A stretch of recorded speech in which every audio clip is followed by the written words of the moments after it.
Yo, what's going on, everybody? Hope everyone's doing well. As Egal talks about, we're back again with another video. Please do hit that like button, hit that subscribe button. Let's get into some of the Arsenal transfer news and some of the Arsenal transfer talk before we go any further.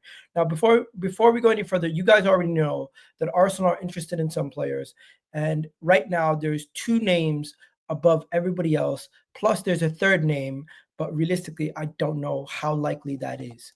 Now, we are linked to some strikers. We are linked to some forward players that can play in many different positions. And I think before we go any further, let's just go through some of the more recent transfer news. Now, we are linked to Mohamed Kudus from West Ham. And I would like to know, would you guys like to sign Mohamed Kudus from West Ham? Now, reportedly, it's going to cost Arsenal 85 million, which is a release clause that Mohamed Kudus has in his contract. And would you like to see Arsenal sign Mohamed Kudus this January window? Now, the reason why this signing would be important, he would be somebody who can strengthen the 10 position, the 8 position, and more importantly, the wing position, and give cover and potentially be a mainstay starter in this team. Somebody who can win a game by his own, a guy who can change the game on his own. And we seen it yesterday versus Liverpool, how he just able to take the game by the scruff of the neck and almost create a goal out of absolutely nothing. And this is the kind of quality that we need from an Arsenal player. This is the kind of quality I would like from an Arsenal player, and this is what we've been linked to right now. In that game versus Liverpool, what he was able to do just the other day, you can see some of the sheer quality he has and what we'd be lacking in a player. His ability to hold up the ball, his ability to bring players into play, his creativity, his ability to take multiple players on and just bring forward the attack single-handedly by himself. He's a great player, and he would come into this team and he'd make us so much better. I don't know why he's wasting his time at West Ham. He can play in the cam, he can play in the attacking mid, he can play in the right wing, the left wing. He can even play center forward or second striker, plus in the 8 and in the 10 position. He could play in so many positions. That versatility you bring to us, he would solve a lot of our issues. Before we do anything else this transfer window, Mohamed Kudus should be one of the main names that we look at to try to bring in this upcoming summer. Now, this upcoming January window. Now, not only are we linked to Mohamed Kudus, though, we are also linked to some other players. And let me just show you who those players are. As I was looking at reports just a few minutes ago, we're linked to another Egyptian player that is on fire right now, not named Mo Salah, is Omar Marmoush. Omar Marmoush over there at Eintracht Frankfurt has been absolutely killing it this season. And if he was to join Arsenal, would be joining Arsenal off the back of a season where he has 13 goals, 7 assists in 15 starts in the Bundesliga. And this guy has been killing it this season. Now, in his entire career, he has never gotten more than 17 goals in a single season. He already has 18, and we're only 24 games in.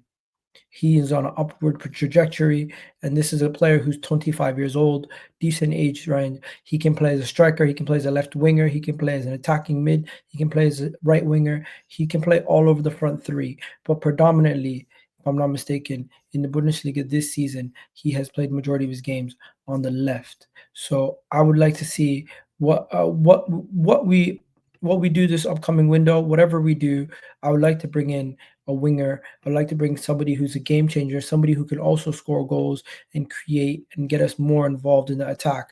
And Omar Marmoush has been that over there in the Bundesliga for Eintracht Frankfurt, having them all the way up in 3rd position in the league, ahead of the likes of Dortmund, RB Leipzig, and others. Only Bayern Leverkusen and Bayern Munich are ahead of them, and those two are in a title race. So this is an interesting potential signing that we should consider. And he's being called the Egyptian Prince. Maybe we can get our own version of Mo Salah. And I'm not talking about Bukayo Saka. I'm talking about another Egyptian, like one of the next Egyptian superstars in the making. But both of those are potential signings that would cost a lot of money. Let's talk about potential players that are could be on the go. Thomas Partey. Barcelona are very interested in Thomas Partey as they look at a composite possible departure of Frankie de Jong. So you could see a situation where Frankie de Jong leaves Barcelona and Thomas Partey joins them on a free transfer. Now, Thomas Partey has not been given a new contract yet by Arsenal. He is a player that Arsenal would like to keep, but have not made it clear that he will be staying. And at this moment in time, I don't know what the future lies for Thomas Partey, really and truly. With Barcelona being interested in him signing on a free transfer, there's so many other clubs also interested in him signing on a free transfer, but Arsenal don't seem to be pulling the trigger on any transfer for him at this moment in time.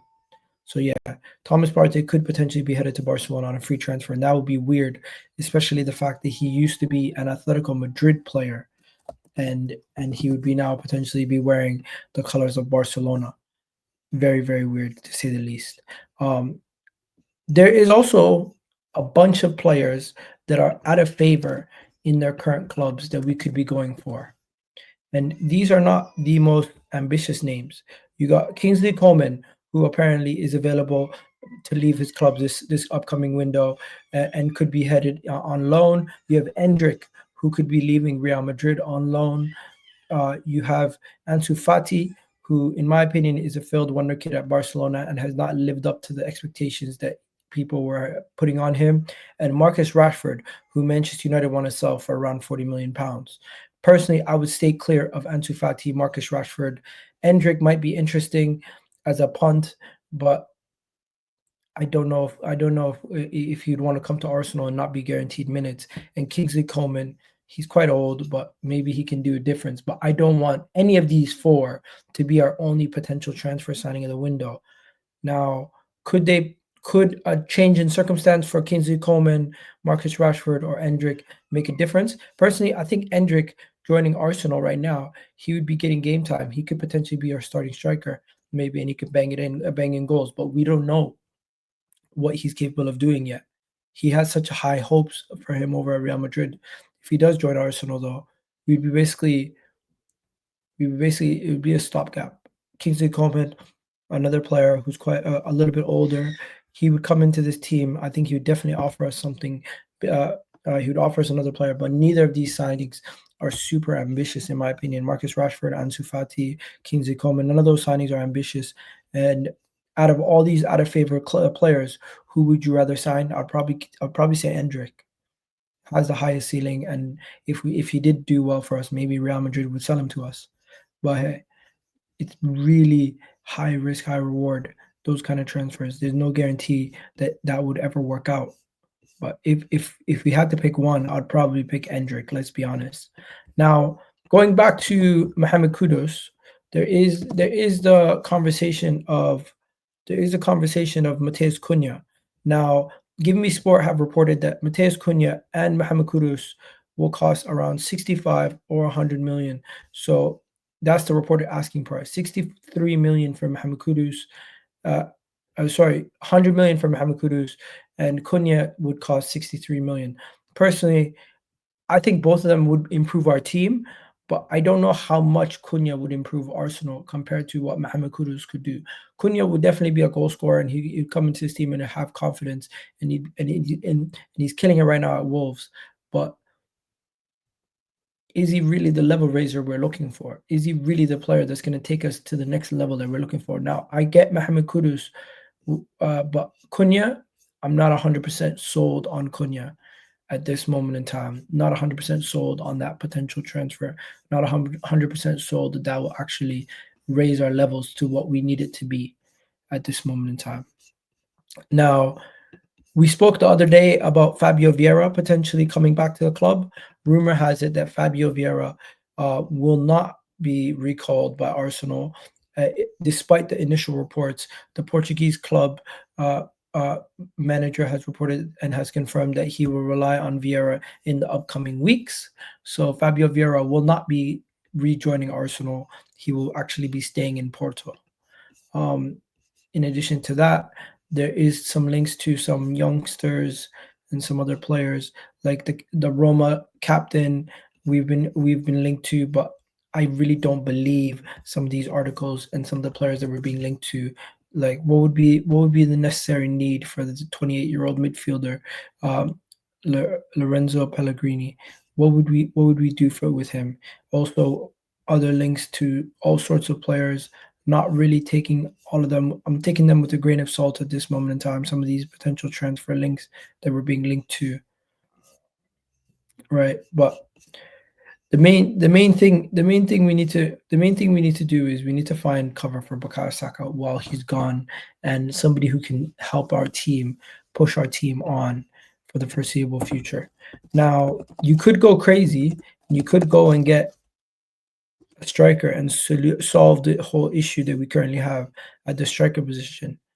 Ideally, the person I would want to solve the striker position is Alexander Isak. I think Alexander Isak, if he were to join Arsenal, would take us to another level. That's, of course, if he can stay fit. Alexander Isak does have an injury issue, but overall, he is a level raiser. This is a guy who 150 million pounds. I think he would return that investment quite easily with one or two major honors. This is a guy who, in his time in the Premier League, in 68 games, has like 40 plus goals, 50 plus goals now, because he's banged in a couple goals in the last couple of weeks. And for Newcastle, they've gotten their return on the investment for Isak. Isak is a baller, and whoever purchases him is going to get themselves the best striker in the league, or one of the best strikers in the league. Erling Haaland's number one. He's number two by far. By far. I don't think anyone's close to him. I don't think anyone comes close to him. But yeah, with that being said, ladies and gentlemen, we do have a game tomorrow, and quickly talk about the game and just what I think the predicted lineup would be. You know what? I have it here in front of me actually. Let me just show you. So I think this is what the team is going to be and what the lineup's going to be and how we're going to set up. We're going to go with we're going to probably go with Jesus playing again, Martinelli, Havertz, Partey, Rice, Odegaard. But I think it's going to be a situation where one of Rice or Partey are dropped, Havertz is put into midfield, and they put Martinelli on the right and Trossard on the left. If not, this is going to be the other team. But the back line, everything else, give Maz Lewis Skelly a rest. You can bring him on second half if Calafiori is not doing the job. But overall, you know what? I would start Miles Lewis Skelly over Calafiori. Miles Lewis Skelly deserves it. You keep him in the team. And Calafiori just came back from injury. No need to rush him back. I would play Partey. I'd play Partey, maybe rest Rice because he's coming back from injury. Play Havertz, or no, you gotta play Rice. Play Rice and Partey and Odegaard. Just play this team. This team is fine. This team is fine. As for Brentford lately, they've not been their best. They've not been at their best lately. They've dropped some silly points lately. So you can see here they lost to Newcastle, they lost to Chelsea, they lost to Nottingham Forest, they drew to Brighton. They've been on a bad little run. So if they do beat us, I'll be shocked. Also, Brentford, the last time Brentford beat us was years ago when they came back up from promotion and we lost 2-0 at their ground. They also drew against us that year when VR made the mistake. But I do think this is a situation where we should take advantage of our positive form. Even though we lack scoring goals, Brentford have not been the best team lately. They've been kind of struggling to score goals themselves. Let me know in the comments what your score prediction is for the Brentford game before we go any further. But with Bukayo Saka out, we're going to have to figure out how we're going to play. But I still do believe we will have enough to beat Brentford, and maybe I'm going to go with a 2-0 Arsenal victory. But yeah, let me know what you guys think in the comment section. That's it for today. Hopefully you guys enjoyed this video. I'll catch you guys in the next one. Love for the love, people, and I'm out. Peace.